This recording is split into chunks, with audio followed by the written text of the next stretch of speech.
Good morning. Ngasi yumja kaisa numit ki card message yeng minarase. Ado yumja kaisa se number se 104 lere aduga color na green lere. Ahambada koi card message yeng ase aduga ngasi ko na timing Afaba ai haijara ke ko.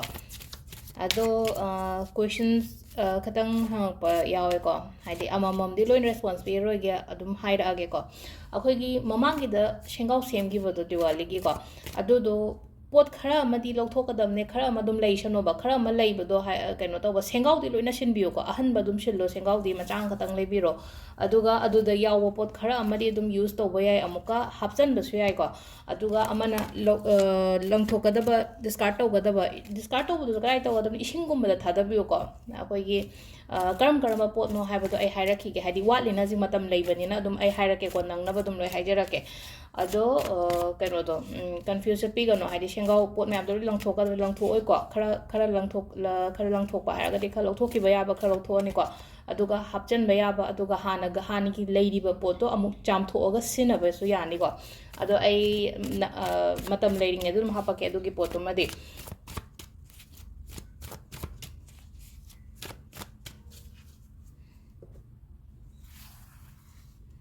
this is again three cards card number 1 card number 2 and card number 3 ko today ahum sidagi amma khanbira sing asi gi na aham bai se khansira ani shuba sira ahum suba sira haiba do ko one say good news kumba lakani ko yamna phana lai ahum bang asi ti ko hadi good news kumba la ko dai tawru ba thaba inkhang da hadi phajana mai pak pani khang de growth lai bani khang de adumaina pi ri ko sida changes lakani ko hadi aphabarom da changes lai se ko aduga ahum su ani shuba se na mu hadi kainoma aina thaba ma tawu matam da mangol oiragadi mangol oibagi nungai ba phongdokpodo oina oibodo ngasi se haidi mi punbani khangde amani khangde adu masulai jare ko hai thabak torubodagi haidi mai pakko ko padu masulai re adu natabida haidi family gathering gumba kai gumba dumba haidi imanabi punba ichinau punba khotpa dumba su khara dumaina sulai ko aduga ahum subasi su ko ahum subasi dum haidi ani siga hapet manare haidi maso dum celebrate gumba toba adagi nungai ba harau ba khotpa adumaina oina oi ko adu aina aigi effort aina thadagiba khotkiba mayam adugi dum aingonda tapna result lakpa adumasu oijare ko sida card ahum se ko adi pot se loishalakpa adi completion oirakpa haitare ko kone injang am thonge cha am thoe completion oiragadi chaba yabai matam haibam laina ko adumaina ado sida lere ko hadi 3 cards ki message se timing sina ko ayuki pung manga ga minute kun manga dagi na pung nipan ga minute 30 phong le dagi mapan ga minute kun tranga dagi na tara ga minute yang khai nipan phong le ko aduga amu umthingina pung amaga minute nifu mari dagina pung mari ga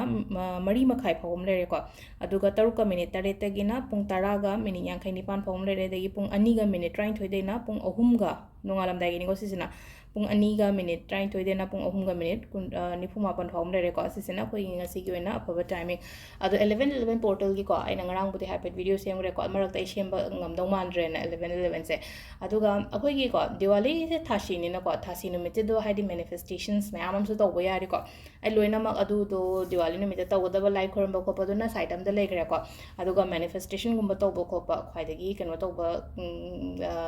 ka keno su oya no ko haidi auspicious dum oi ba haidi aphaba numit kum ba oi ba se si kan si da ko na manifest to do ko haidi release to hon bo oi ro aphaba la han bo ro ko adugi matangi ai loina mak haidi semnaba torake ko ai consultation ki ka sum ta low dress dikte hadi week simadi pura ai si keno mayam ki keno do tawrage na ko adu gai tongan ba group kumba semba do adu so update tawgadam ni nai na ko adu group ki do so last oina haraga dinga si pung baro yawning ba leiraga di ko ai personal number lei ba su yawnaram ngani leitraga Instagram dagi ko adu ngasi 12 hawi manung da yaubiro adugi matungdagi de add tawroige haidi ai keno tawba thabak hawra adu thabak akai keno tawba hominarani ba ko aduduna haidi yawgadaba oide last oina haidi ngasigi baro mamangumba adumaina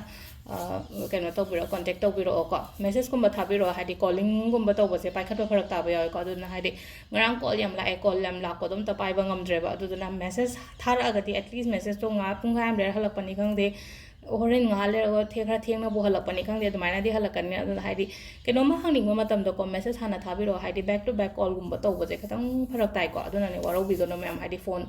ꯃꯌꯥꯝ ꯂꯥꯛꯄꯗ phone 10 ꯂꯥꯛꯄ ꯃꯇꯝꯗ 10ꯗꯣ receipt ꯇꯧ ꯂꯩꯔꯒꯗꯤ ꯑꯩ ꯊꯕꯛ ꯇꯧꯕꯗ ꯈꯤꯇꯪ ꯑꯇꯣꯞꯄ ꯊꯕꯛ ꯇꯧꯕ ꯉꯝꯗꯦꯕ ꯃꯤ ꯋꯥꯔꯤ ꯁꯥꯕ ꯍꯥꯏꯕꯁꯤꯗꯕꯨ ꯍꯦꯛꯇ ꯊꯝꯃꯣ ꯍꯥꯏꯕ ꯌꯥꯕ ꯅꯠꯇꯕꯅꯤꯅ ꯍꯥꯏꯗꯤ ꯃꯦꯁꯦꯖ ꯑꯣꯏꯇꯥꯔꯒꯗꯤ ꯈꯤꯇꯪ ꯑꯃꯒꯤꯁꯨ ꯂꯣꯏ ꯅꯪꯕꯅꯤꯅ ꯑꯗꯨꯗꯨꯅ ꯀꯩꯅꯣꯝꯃ ꯍꯥꯏꯅꯤꯡꯕ ꯃꯇꯝꯗ ꯖꯁ ꯃꯦꯁꯦꯖ ꯗ꯭ꯔꯣꯞ ꯇꯧꯕꯤꯌꯣꯀꯣ ꯑꯗꯨ ꯁꯤꯗ ꯂꯩꯔꯦ ꯑꯩꯈꯣꯏꯒꯤ ꯉꯁꯤꯒꯤ ꯑꯣꯏꯅ ꯉꯁꯤꯒꯤ ꯀꯥꯔꯠ ꯃꯦꯁꯦꯖꯁꯦꯀꯣ ꯃꯦꯝ ꯊꯦꯡꯛ ꯌꯨ